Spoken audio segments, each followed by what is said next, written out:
ಒಬ್ಬ ADGP rank IGP ರ್ಯಾಂಕಿನ ಒಬ್ಬ ಅಧಿಕಾರಿ ವಿದೌಟ್ ಡ್ರೆಸ್ ಅವರ ಸಮವಸ್ತ್ರ ಇಲ್ಲಾರ್ದೇ ಕೈಯಲ್ಲಿ ಲಾಠಿ ಹಿಡಿದಿದ್ದು ಮಹಾಪರಾಧ. ಅದು ಯಾರು ಹೊಡಿಲಿಕ್ಕೆ ಅಧಿಕಾರ ಇಲ್ಲ. ತಮ್ಮ ಡ್ರೆಸ್ ಯಾವಾಗ ಹಾಕ್ಕೊಂಡಿಲ್ಲ ಅಂದಮೇಲೆ ಅವರ ಅಧಿಕಾರಿನೇ ಅಲ್ಲ. ಆದರೂ ಮುಖ್ಯಮಂತ್ರಿ ಸಿದ್ದರಾಮಯ್ಯನವರ ಒತ್ತಡದ ಮೇಲೆ ಅವ್ರನ್ನ ಏನಾದರೂ ಮಾಡಿ ಬಗ್ಗು ಬಿಡಿಬೇಕು ಅನ್ನೋಂಥ ಉದ್ದೇಶದಿಂದ ನೇರವಾಗಿ CM ಸಿದ್ದರಾಮಯ್ಯನವರು ಪೊಲೀಸ್ ಇಲಾಖೆಯನ್ನು ದುರ್ಬಳಕೆ ಮಾಡಿಕೊಂಡು ಅಮಾನುಷವಾಗಿ ನಮ್ಮ ಸಮುದಾಯದ ಅಷ್ಟೇ ಅಲ್ಲ ಬೇರೆ ಸಮುದಾಯದವರು ನಮ್ಮ ಬೆಂಬಲಕ್ಕೆ ಬಂದಂಥವ್ರ ಮೇಲೆ ಲಾಠಿ ಚಾರ್ಜ್ ಮಾಡಿದ್ದು ಕಾನೂನು ಬಾಹಿರ. ಇವತ್ತು ನಾವು ಪ್ರಶ್ನೆ ಮಾಡ್ತೀವಿ, ಅದಕ್ಕೊಂದು ಶಿಷ್ಟಾಚಾರ ಇದೆ.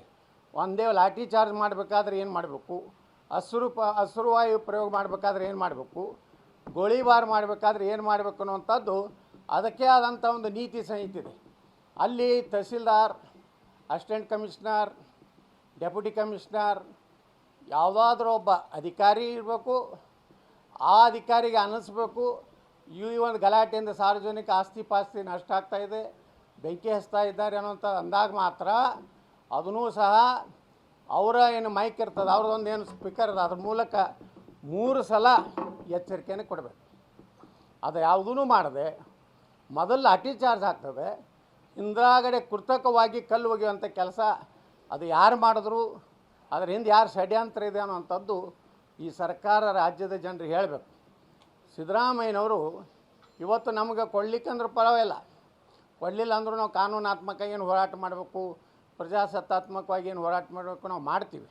ಆದರೆ ದುರ್ದೈವ ಅಂದರೆ ಸಿದ್ದರಾಮಯ್ಯನವರು ನಿನ್ನೆ ಹಿಂದುಳಿದ ಜನಾಂಗದ ಒಂದು ಒಕ್ಕೂಟದಿಂದ ಒಂದು ಮನವಿ ತೊಗೊಂಡಿದ್ದನ್ನು ಮುಖ್ಯಮಂತ್ರಿಗಳ ಒಂದು ಟ್ವೀಟ್ ಏನು ಎಕ್ಸ್ದಲ್ಲಿ ಅದನ್ನು ಒಬ್ಬ ರಾಜ್ಯದ ಮುಖ್ಯಮಂತ್ರಿಯಾಗಿ ಇವರು ನಮಗೇನು ಹೇಳಿದರು, ನೀವು ಯಾವುದೇ ಮೀಸಲಾತಿ ಕೇಳಬೇಕಾದ್ರೆ ಹಿಂದುಳಿದ ಶಾಶ್ವತ ಆಯೋಗಕ್ಕೆ ಹೋಗುತ್ತೆ ಹೇಳಿದರು.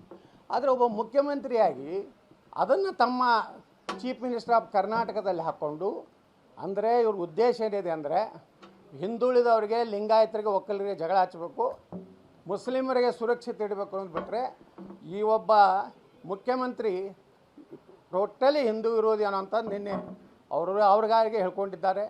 ಅವರು ಭಾಳಷ್ಟು ಭಾಷಣದಲ್ಲಿ ಹೇಳ್ತಾರೆ ಈ ರಾಜ್ಯದ ಮೇಲೆ ಮೊದಲ ಹಕ್ಕು ಮುಸ್ಲಿಮ್ರದು ಅಂದಮೇಲೆ ಈ ಮನುಷ್ಯನಿಂದ, ಈ ಮುಖ್ಯಮಂತ್ರಿಯಿಂದ ನಮ್ಗೆ ನ್ಯಾಯ ಸಿಗುವುದಿಲ್ಲ. ಅದಕ್ಕೆ ನಾನು ಹೇಳ್ತಾ ಇದ್ದೀನಿ, ಮುಖ್ಯಮಂತ್ರಿ ನಿಜವಾಗಿಯೂ ನಿನ್ನೆ ನಡೆದಂಥ ಲಾಠಿ ಚಾರ್ಜ್ ತನಿಖೆ ಆಗಬೇಕಾದ್ರೆ ಒಬ್ಬ ಸಿಟ್ಟಿಂಗ್ ಜಡ್ಜ್ ಮೂಲಕ ತನಿಖೆ ಮಾಡಿ ಏನಾದಾರಲ್ಲ ಅವ್ರ IGP ಅವರಾಗಲಿ ಮತ್ತಾವ ಪೊಲೀಸ್ ಅಧಿಕಾರಿಗಳು ಅಮಾನುಷವಾಗಿ ಇವತ್ತೇನು ನಮ್ಮ ಮುಗ್ಧ ರೈತರ ಮೇಲೆ, ಮುಗ್ಧ ಅನ್ನದಾತರ ಮೇಲೆ ಏನಿವತ್ತು ನೂರಾರು ಜನ ಗಾಯಗೊಂಡಾರೆ, ರಕ್ತ ಸಿಕ್ತ ಮಾಡಿದ್ದಾರೆ. ಇದು ತನಿಖೆ ಆಗಬೇಕು. ಮನುಷ್ಯತ್ವ ಏನಾದರೂ ಮುಖ್ಯಮಂತ್ರಿ ಬಳಿ ಇದ್ದರೆ ತನಿಖೆ ಮಾಡಬೇಕು. ಇಲ್ಲಾಂದರೆ ನಾ ಅಧಿಕಾರಿಗಳ ಮೇಲೆ ರಾಷ್ಟ್ರೀಯ ಮಾನವ ಹಕ್ಕಕ್ಕೆ ನಾವು ಕಂಪ್ಲೇಂಟ್ ಮಾಡ್ತೀವಿ. ಯಾವ ಆಧಾರದ ಮೇಲೆ ವಿದೌಟ್ ಡ್ರೆಸ್ ಒಬ್ಬ IGP IPS ಅಧಿಕಾರಿ ಈ ರೀತಿ ಆ್ಯಕ್ಟ್ ಮಾಡಿದ್ರು.